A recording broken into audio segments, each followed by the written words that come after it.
inviting me to chair this, to moderate this session. Mr. Malik, Mr. Vivek Adre, other colleagues and friends. When I came in, the session which was on, and the way the presentations were being made and the interactions happened, and I found it was quite educative, innovative, and lots to learn. And then one of our old friends, from Lena Carter, has made a very interesting comment, and that made me slightly, I got to go. Otherwise, I may have spoken in the end. He said that, and perhaps, he may be like us, he said that it's very difficult to reform Punjab. Punjab is absolutely impossible to be reformed. That's the observation which a friend from there had. And I personally think that that kind of, the IT in that sense can definitely help to improve the image, which perhaps Punjab may need it very badly, that they need some kind of IT application to improve their image. But otherwise, I must tell you, the kind of things which are happening in Punjab is almost a kind of revolution, and which I can consider a kind of a different, distinct model which is being adopted in Punjab, not as compared to many other new things that are happening in other states, but I am only talking in terms of the perspective to bring about governance reforms. I think that model is something different and unique. And there, which is relevant to this session also, the fundamental principle which is being followed is how to convert engaged governance with e-governance. The emphasis is not on e-governance, and emphasis on engaged governance. And from there we are moving towards e-governance, application of technology. So technology is almost a kind of become an instrument of the perspective and the framework, the kind of governance you want. And that is why the first assumption which we followed was that here in our systems, there is some kind of a procedural decolonialization was required, which we have not done, we have not looked into.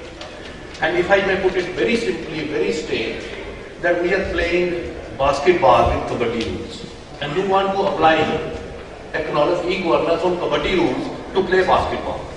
The rules of the game have changed, but we have the same similar kind of rules and the processes we are trying to change, bring in technology, but the procedures, the systems are same as they used to exist earlier. For example, if most of the people from the civil service know their own TA bill, when they file their TA bill, they give 12 declarations.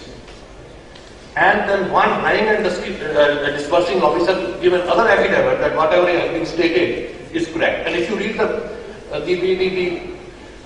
things which are mentioned in those 12 declarations, half of the people will Kejriwal will send them to jail, because he will see that what they have said is almost a corrupt practice. Because one of the declarations we give there that when I was traveling, I hired a car on this road, the public sector transport was not available, therefore I hired a private taxi. Or something that declaration, because nobody reads the declaration, only child.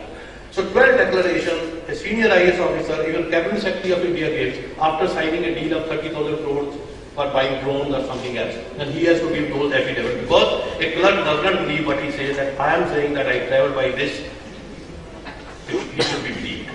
So the first process we started amending these small rules. And the first step was taken to remove all the affidavits from day-to-day interaction in the government. Which means 4 basic deficits which we identified in governance was trust deficit, that you don't believe your own citizen. And if I am Pramod Kumar, then I have to tell the district magistrate who will sign that I am Pramod Kumar. And that district magistrate will find another magistrate to sign that he is so-and-so. The state even doesn't believe that he is certifying me, he doesn't believe him also. So there, what we thought, that remove all the systems and processes. And if I apply your technology e-governance system before that, then it's a garbage in, garbage out. You will talk about business re-engineering. You will only re-engineer the business. You will also bring in technology, but you will not change those procedural processes. And therefore, and self-declaration and the third-party declarations, for example, even to get a passport, you need, your neighbors, signatures on such and such things. It's only a registered proof by law. If you read the rule book, nowhere it is mentioned that a police officer has to go to your house and then get it signatures from your neighbor. It's a registered proof. And when we took up the matter with the Ministry of External Affairs, now they are saying that okay, we'll amend it, we'll issue the instructions, which are nowhere in the rule book, but still they have to issue the instructions that stop this practice.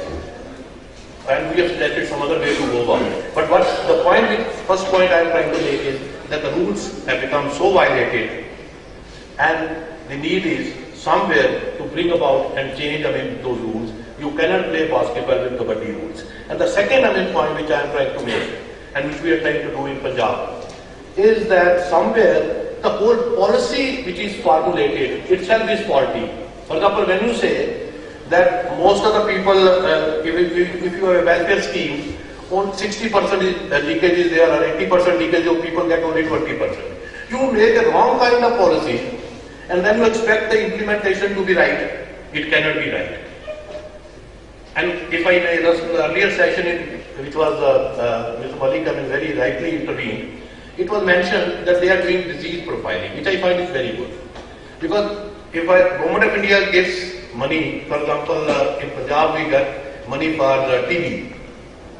There is a disease, TB. For TB we get lots of money from the central government. In Punjab we have not TB, but we have cancer.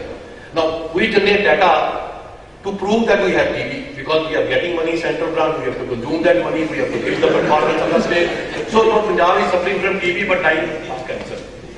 So you suffer from TB and die of cancer. Now how to go about? Therefore you formulate a wrong policy, then expect implementation to be right. So there we got into the policy making. Here comes the role of the data collection.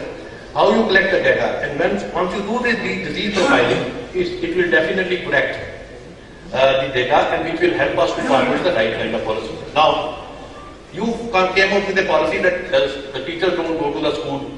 If I apply IT application, that will put cameras and do something and all those kind of technology, what you will do. What they did, they appointed Shiksha Karmis from the same village so that he should go to the school in the village. And in Punjab also we did it. And around 60,000 teachers were employed as Shiksha Karmis, and they were paid 5,000, 7,000, 10,000 rupees, whatever. And whenever there is election, they go to that Batinda tanki, a water tank, and then shout that make us permanent. And what kind of demand they say? First make us do 10+2. After 10+2, give us the training to the teacher, and then make us permanent also. Give us a good grade. You came up with the wrong policy. Why? Because you wanted to do fiscal management. After doing fiscal management, the quality of education in Punjab was number 3 in infrastructure, number 3 in teacher-student ratio, and 26th on quality education. Now Punjab is 28th on quality education when teachers are going to the school. Now, imagine, this is your policy. Then you say, no, what is happening? We have to think about it. So what IT application will do there? Nothing. You have to have, first see that there is a quality education crisis. There is not crisis of infrastructure, not teacher-student ratio. So you have to get into, those business. You have appointed an incompetent teacher. Teacher goes to the school, attendance is 100%. Quality has further goes down. So you are non-competitive. Then human resource development takes place somewhere else, and when you say we are not getting employment, then unemployment crisis. So basically, my second point is there is a policy prescription is totally wrong and faulty. For example, you tell a stranger in the scheme, and you say that ask his preference, like Kejriwal doing, asking people what is your preference. It's a mobocracy kind of a policies. And you ask that stranger, he says, I want to open a kirana shop. And you give him 60,000 rupees to open a kirana shop. So a person who is giving it knows it, that a stranger, if he opens a kirana shop, no person will go and buy things from his shop. Because there is a social exclusion which operates. So then he takes 30,000 rupees, he takes 30,000 rupees, both are happy, kirana shop is not open, everybody is happy. And then you tell him that what you want, he says, I want to buy buffaloes. I want to have a dairy. You give him buffaloes, you don't give him buffaloes because he doesn't have a place to stay himself. And then he is given the money, I mean, for governors, he take half the money, you take half the money, legal is 60%, wrong policy goes off. Now what will document you will create data on, what IT application will do, you will say no, Buffalo's number will be want get something of that sort, they will find out something else over there. So again, I mean, basic point, I mean, again, is that you are coming out with the wrong policy, you think one size fits all, and then apply technology on it. You put, for example, this Aadhaar card. I told Nandan Nilekani, it's a very great thing you are doing, I'm very happy. And now I'm from Motpa, next year I'll be 203. And I'll be insulted to the police station. Now I will not be insulted, 203 will be insulted. He will not lose dignity. 203 will not have any justice from the government. Pramod Kumar is now vanished because my number is 203, you have given me unique ID number. And how is this unique ID number will help me? Because before that, the need was to bring about these reforms, and after bringing these reforms, that ID becomes very, very useful. This is the only point. I am not saying that you should not have it. You should have, I mean, IT. Without IT, perhaps many things you will not be able to do. The only point I am registering is, now, 4 things we prescribed for governance reform. One, that there is a trust deficit in the administration. People don't trust the government doesn't trust the people. Second was dignity deficit. Whenever I go to the police station, I have to keep dignity home because I have got insulted there. Now you are saying that we are doing, I mean, police station data IT enabled. You can register a calculate there, but I can't enter the police station. Women can't go there because they get insulted, they get humiliated. Now what you have to do there? So you have to bring about those changes in the police administration which can make this IT further applicable. And the third we did was productivity deficit. And the fourth was citizen engagement deficit. So first we met these four deficits, trust, dignity, productivity and citizen engagement. And then we are trying to apply technology, IT application to all these processes. So my only submission here is that if we are thinking of applying IT, please also, I mean, simultaneously, which you normally call back-end reforms, in back-end reforms, look into these processes. For example, in the medical, I have found, I mean, my researchers tell me that it's a strange, I mean, in whole of South, it's only in South Asia you have the term transfer.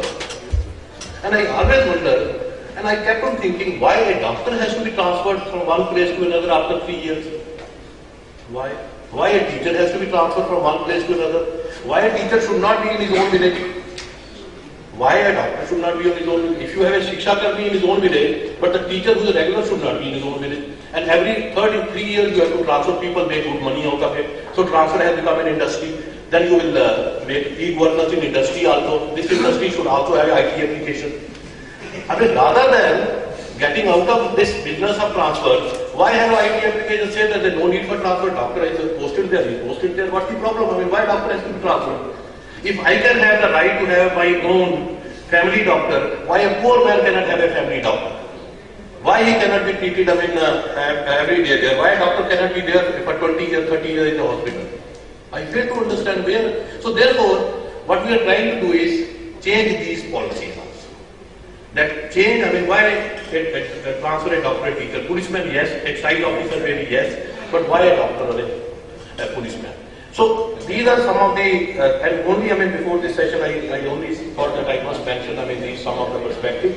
And in Punjab, we have this governance commission, where we have people, I mean, who are from outside the government looking into these processes. Most of them are academics and also senior civil servants. And for each, I mean, task groups, there is a member secretary of the same department which look into it. And for coordination, which was Mr. Malik was mentioning that how different departments should coordinate, we have created a forum for coordination between different departments so that one department's jurisdiction, if it is also in interspersed with other departments, the solution can be found there itself. With these words now, I have taken a little more time, but I'm sorry for that. Because in the end, I think that you will be rushing for lunch. I mean, now it's their time, which will be taking not fine. Thank you very much. Now,